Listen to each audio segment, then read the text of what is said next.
Welcome to Pique Your Interest, your go-to podcast for all things mortgage and real estate.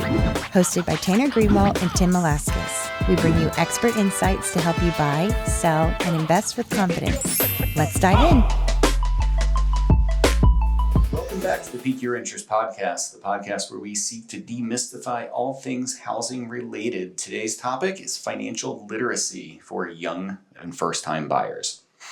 The first thing we're going to talk about today is pretty much where everything starts. Everything starts with credit these days. So what your credit score is determines things like, first of all, if you are eligible to buy a house. Does your credit score meet the minimum requirement that's required to buy a house? If it does, what type of mortgage might be best for you? What sorts of terms might be best for you? So, having a good credit score is certainly a place to start. We will do an episode at some point, I'm sure, about credit. We'll talk about what makes up your credit, how you make your credit better, things to avoid so you don't make it bad. But I think that's a whole topic into itself, and we'll get into that in a subsequent episode. But I think just, your credit really translates into whether or not you can buy a house. If you can, what kind of loan are you going to be getting? What kind of terms are available to you? So credit's really important. And just as an aside, one of the things that we are able to help with is credit repair. We're not credit repair specialists, but we've both been in this business long enough that we know what a good credit report looks like. We know what you need to do to get there. The company that we use to pull credit also helps out a little bit too. So, if your credit score isn't where it needs to be, that's certainly not a reason to not reach out to us. We can help you even if your credit needs some work, and we're happy to do that. So after you figure out the credit piece, the next part is money and budgeting, and I'll let Tanner take it away on that one. Yeah, so it's not a very favorite topic, budgeting. Nobody likes to do that, including myself, but you have to, honestly, if you want to buy big purchases like a home or a car or whatever in the future. So I think budgeting, if you're not familiar with doing it, then it's like a system almost. You have to know what you're making income-wise, what you're bringing in. You have to know your expenses, almost like the back of your hand. And there are different types of expenses. So you have fixed expenses, which are, car payments. If you are renting your rent, stuff like that. But then there's also variable payments for things. So your groceries, your gas, extracurricular stuff. So if you know what you're spending and you know how much you're bringing in, that's super important because it helps you budget for other things that you want to buy in the future. So it's really important to budget if you can. Understand your expenses. Let's just say that. That's super important. Yeah, for sure. Yeah. So one of our jobs is to help calculate income, but really, buyers should know what their income is. You should have an idea, this is what I have coming in. In our industry, we use gross income, which, most people aren't familiar with using, but, we look at your income pre-tax. So the way that most people look at their life, like the way I look at my real life is how much money do I make after the taxes are paid and after healthcare is paid for, and I've contributed to my 401k and stuff like that. So you need to know what you're actually bringing home so that you know what you have available to spend for other things. And creating a budget is a huge, huge part of that. Yeah. Once you've figured out what your budget is, how much can I spend per month? The next part you need to figure out is how much can I save per month? You need to have some sort of money available for down payment and closing costs. And I think budgeting kind of goes hand in hand with saving for a home, because once you figure out what your income is, what's left over after your other expenses, what can I afford to put in the bank and not touch for a while I'm saving for a house, those sorts of things all sort of flow together pretty equally.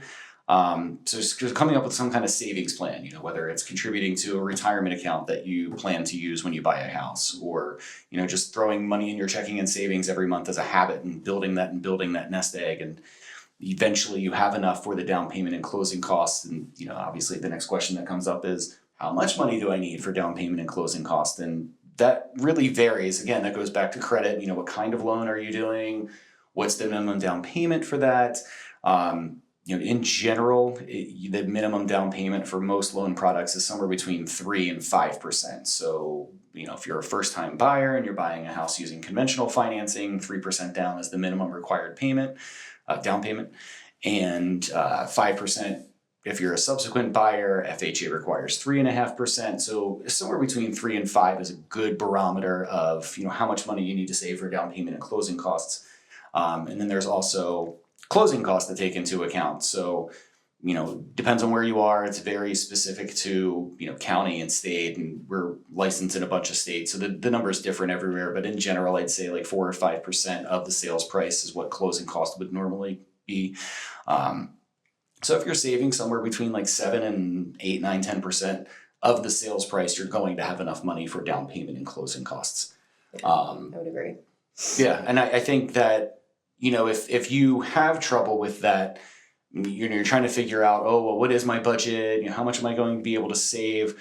One of the things that you definitely want to know is, what is included in my mortgage payment, because that's going to help you figure out what your price range should be, how much money you should be spending on other things, what's left over. And Tanner's going to talk a little bit more about that. Yeah. So this is more of like, what should I be asking if I was buying a home to a financial person? One of them is, we should be asking you, what's your desired monthly payment? But like, that's something that you should be in the back of your mind already. So before your call with your person, thinking, what can I afford monthly for a mortgage payment? That is something that's super important, because if you can't afford your monthly payment, then this is a whole moot point. Yeah. So I always ask, what is your desired monthly payment? This is including your property taxes, the insurance, if there's like an HOA, condo fee, things like that, so that we have a set number in our head. And that helps me, help them when it comes to looking for a house and how much they can go look for in a house and stuff like that. Another thing you should be asking is like, what fees are associated with buying a home? You can't just buy a home for free. There's fees associated with it. There's a whole team behind, in the background. You've got your title company, you've got your real estate agents, you've got us. If you're going through a program, they have fees. So not that they're hidden fees, but you should definitely be asking about what fees there are, so you're not blindsided almost when you get your numbers and you're like, what the heck is that? Yeah. So debt to income ratio. Some people have no idea what that means, and that's okay. I didn't before I joined on First Home Mortgage. Just ask about what it is, why it's important. All it is calculating your debt versus your income, and we're making sure that we're not giving you too much of a home so you go over your debt to income ratio, and then you end up screwing yourself. That's what we don't want. So that's important. And then I would just say, if you're looking to cut money in any way, and I shouldn't say cut money. If you're looking to save money in any way, ask about assistance programs. They're huge in helping people as almost a credit to the whole transaction. So tell us about assistance programs, Tim. Yeah, so down payment assistance programs are huge, really popular. It's probably one of the bigger topics that I know I talk to clients about these days. Mm-hmm. I think everybody's looking to minimize the amount of money out of pocket. And again, we're licensed in a bunch of states, and most of the states that we're licensed in have some kind of down payment assistance program. Again, we're located in Maryland, so specifically the Maryland Mortgage Program is it's continually funded. It's funded by the state. It never runs out of money. It's always there when you need it. So it's definitely a place to start talking. And so, there are requirements that these down payment assistance programs have. You can't make too much money. You can't have too much money saved. You truly have to need the money to be able to buy a house. So if you are saving and saving and saving, but you're not quite where you need to be and you're a little shy of that, there are programs out there that can help you. And that's what people like Tanner and I do. We know what these programs are. We know that they exist. We know how you qualify. We can help steer you in the right direction. If that's something that you're interested in or something that you might qualify for, we're certainly going to let you know. I think that a lot of times people talk about these first-time buyer programs, and it's sort of it's sort of a taboo subject. Yeah. It's things that people want to avoid, and I don't think that's the case at all. There are certainly some people who are not going to qualify for down payment assistance. You may make too much money. You may have too much money saved. You may not even want to participate in a first-time buyer program or something like that, and that's okay. But it is definitely something that exists and something that you should look into, and obviously that's something that we can help you with. We are here to help. We're not the only resource. There are plenty of people that can help you out in this process that you go through. Yeah. If you haven't done so already, if you're looking to use a program, homeownership counseling is something that has to be done usually beforehand, sometimes after the fact, that's fine. but they're housing counselors. They're very informative and they know a lot of information, sometimes that we don't even know. Like, I can't tell you how many times I email a housing counselor a question specifically to a program, but just, on any given loan, because loans aren't the same. So they're very helpful even to us. So if you've got questions as, a first-time home buyer and you happen to be sitting in your counseling session, ask them. They might have really good information for you. If you have a financial advisor and you have things going on with them, ask them about this purchase. Ask them any questions you have about your finances and how spending this amount of money, would that hurt me? Would that help me? Can you help me get to a point where I can purchase a home? Things like that. Obviously we're helpful. We're very helpful. Yeah, we do try to. No, we're very helpful. We usually know the answer to most questions. And if we don't know them, we are going to ask and we're going to find out for you. So we are helpful as well. And then Tim was talking about credit earlier. So I feel like if you know your credit isn't to where it needs to be and you don't want us to touch it yet, ask a credit repair specialist to look into it for you. They might have some information that is quick fixes. They might not be quick fixes. Tim, would anything to add to any of that? Yeah, sometimes we're the first phone call that people make, and we can help out from the beginning, helping with credit, helping you formulate like what a budget should look like, or, what price range you should be looking in to buy a house. Sometimes we're not the first phone call you make. Sometimes you do talk to credit, repair specialists, or you do talk to a housing counselor or your financial advisor, or, even your mom and dad or your sister or your brother. That's fine.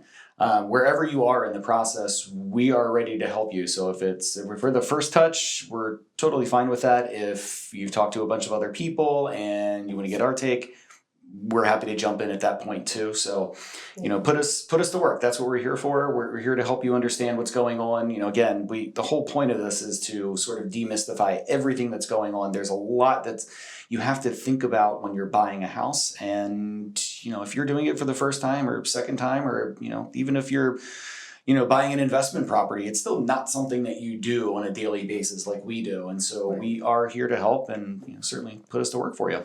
I do think that young people are afraid to buy right now. I've heard from a couple different people. And I get it. It's hard right now to save and to save enough to buy the houses in the area kind of thing. So I feel like don't get discouraged. There are options out there for you, and definitely ask. Don't be afraid to ask any question. There's no stupid question. No. There's apps out there. There's websites. They help you with budgeting things. Get your hands on that stuff. That's good stuff. Yeah, for sure. And don't be afraid to buy. There are still people buying right now, so it's still a good time to buy, and you should not be intimidated by it. And there are always resources like us that are available to help you. So we're happy to jump in and help you out. Yep. Okay, well, that is the podcast this week. And if you have any questions or you need anything, give Tanner or I a call, and we'll be happy to help you out. Have a good week. All right, bye. Bye.